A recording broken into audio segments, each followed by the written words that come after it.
When people hear the name Saab, they usually think about aircraft-inspired sedans, turbocharged engines, and that unmistakable Scandinavian approach to engineering where everything feels just a little bit different from the rest of the world.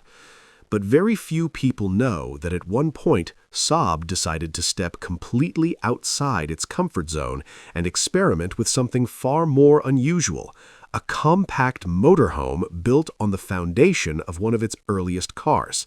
And that's exactly how the Saab 92H motorhome came into existence, a vehicle that looks like it belongs somewhere between a family car, a caravan, and a very ambitious engineering experiment.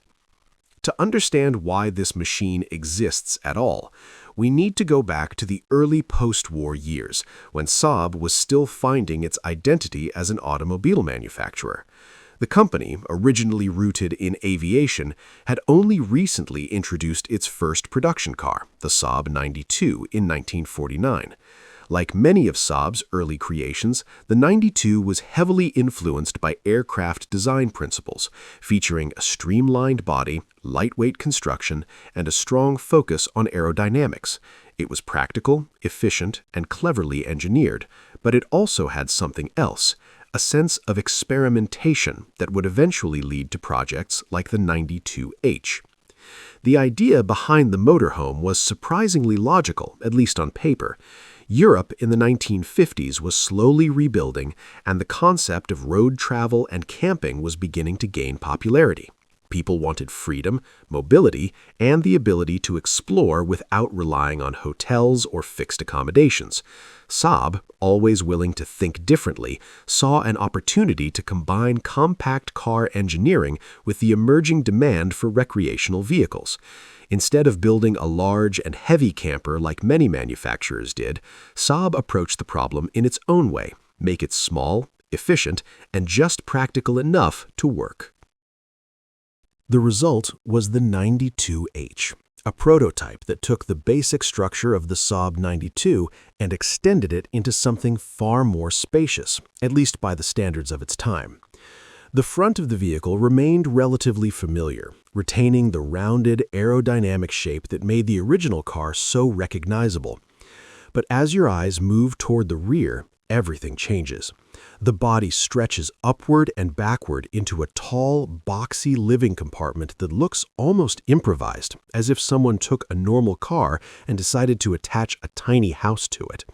It's not exactly what you would call elegant, but it's undeniably fascinating. Under the hood, the 92H stayed true to its roots. It used the same small two-cylinder, two-stroke engine found in the standard Saab 92, producing around 25 horsepower. Now, if that number sounds modest, that's because it absolutely is. Even in a lightweight passenger car, 25 horsepower is not a lot, and in something shaped like a rolling brick, it becomes even more noticeable. Performance was, let's say, relaxed. Acceleration required patience, and maintaining higher speeds likely depended on favorable conditions, a bit of optimism, and perhaps a gentle downhill slope.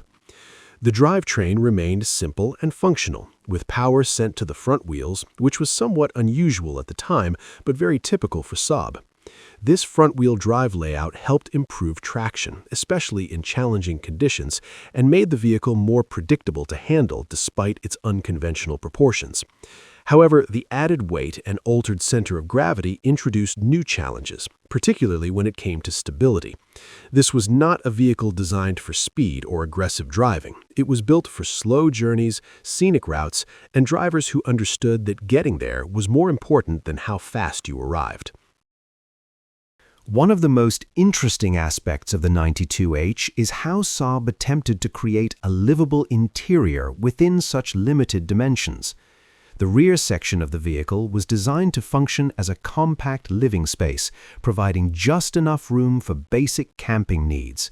While detailed documentation is limited, it is believed that the interior included simple sleeping arrangements and minimal storage, focusing on practicality rather than comfort. This wasn't a luxury motorhome by any stretch of the imagination. It was more like a proof of concept, a demonstration of what could be done with clever design and a willingness to experiment. The suspension and chassis had to adapt to this new role as well. While based on the original Saab 92 platform, the added structure required reinforcement to handle the extra load. Even so, the vehicle retained much of its original simplicity, which was both a strength and a limitation. On one hand, it kept the design lightweight and relatively easy to maintain.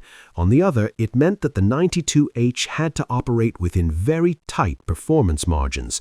Every additional pound mattered, and every design decision had to balance functionality with efficiency.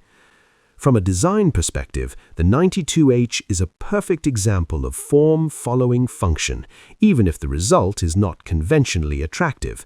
The tall rear section maximizes interior space, while the compact front maintains the aerodynamic efficiency of the original car.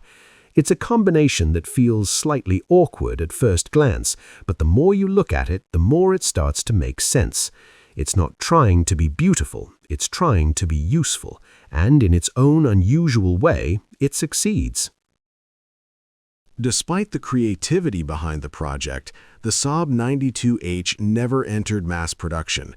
It remained a prototype, likely because the compromises required to make it practical were simply too great. The limited power, unconventional proportions, and niche appeal made it difficult to justify as a commercial product. Saab, always pragmatic despite its experimental side, chose to focus on more viable developments, leaving the 92H as a fascinating what-if in the company's history. Today, the Saab 92H motorhome is an extremely rare piece of automotive history, with surviving examples preserved in collections and museums, most notably within Saab's own heritage collection in Sweden. Seeing it in person is a completely different experience compared to viewing photographs, as its proportions and details reveal just how ambitious and unconventional the design really was. It stands as a reminder of a time when even small manufacturers were willing to explore bold ideas, even if those ideas never reached the production line. What makes the 92H particularly special is not just its rarity, but the mindset it represents.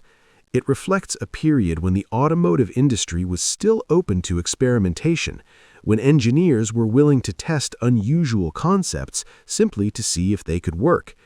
In a way, it embodies the same spirit that defined Saab as a brand: innovative, slightly unconventional, and always willing to approach problems from a different angle.